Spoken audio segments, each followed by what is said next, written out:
अयोध्या के श्री राम जन्मभूमि मंदिर में रामलला की मूर्ति किन पत्थरों से तैयार होगी, इसको लेकर अभी भी असमंजस की स्थिति है। जनवरी 2024 में रामलला अपने मंदिर के गर्भगृह में विराजमान हो जाएंगे, इसलिए उनकी मूर्ति बनाने के लिए ट्रस्ट सारे विकल्प खुले रखना चाहता है। इसलिए नेपाल की गंडकी नदी से 2 शालिग्राम शिलाओं को धूमधाम से अयोध्या लाने के बाद अब बुधवार को भी कर्नाटक से आर्कॉट स्टोन को लाई गई है। यही नहीं, कांची और ओडिशा से भी शिलाओं को अयोध्या लाया जा रहा है। इन सभी शिलाओं की एक साथ टेस्टिंग के बाद अंतिम फैसला लिया जाएगा कि आखिरकार किस शिलाखंड रामलला की मूर्ति का निर्माण होगा। वहीं नेपाल से लाए गए शिलाखंडों की प्राथमिक टेस्टिंग से निकल कर आया है कि ये बाकी शिलाखंडों के मुकाबले अधिक कठोर है और मूर्तिकार को इनसे मूर्ति बनाने में कड़ी मशक्कत करनी होगी।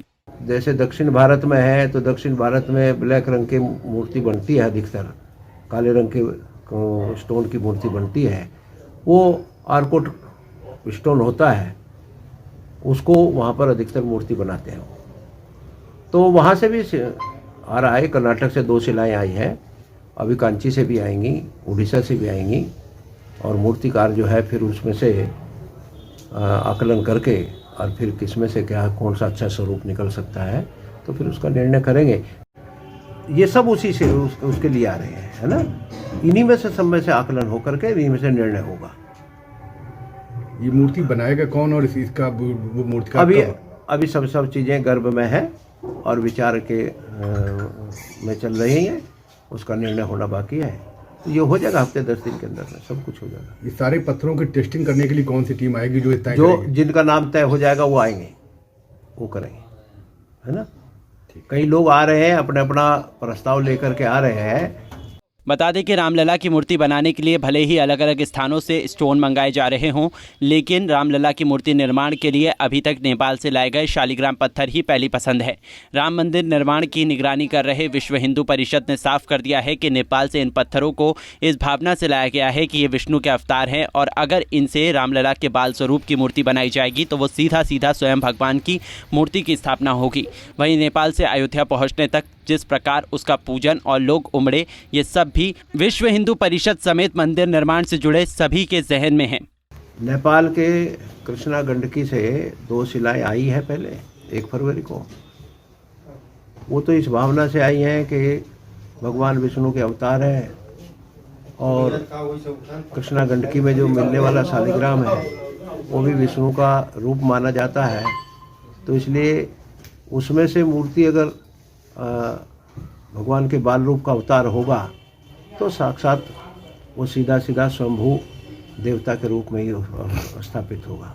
दूसरी बात यह भी थी कि भारत और नेपाल के जो संबंध हैं वो त्रेता युग में राजा जानकी जी के विवाह के बाद एक वो मील का पत्थर हो गए थे और वो संबंध शाश्वत चले आ रहे हैं।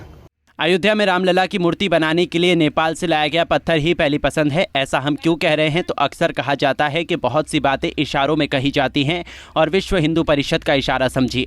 राम मंदिर आंदोलन में अशोक सिंघल के साथ सक्रिय भागीदारी निभाने वाले विश्व हिंदू परिषद के केंद्रीय मंत्री राजेंद्र सिंह पंकज सारी कहानी कह रहे हैं, मगर इशारों में। उन्होंने कहा कि नेपाल से लाया गया पत्थर लाइट ग्रे पत्थर है, इसकी आयु अनंत काल की है, इस पर केमिकल का कोई असर नहीं होगा। अभी तक इस पत्थर की जितनी आयु है उसके समकक्ष का कोई भी पत्थर रामलला की मूर्ति बनाने के लिए निकलकर सामने नहीं आया है। देखिए वो सब ठीक आ रहा है ना।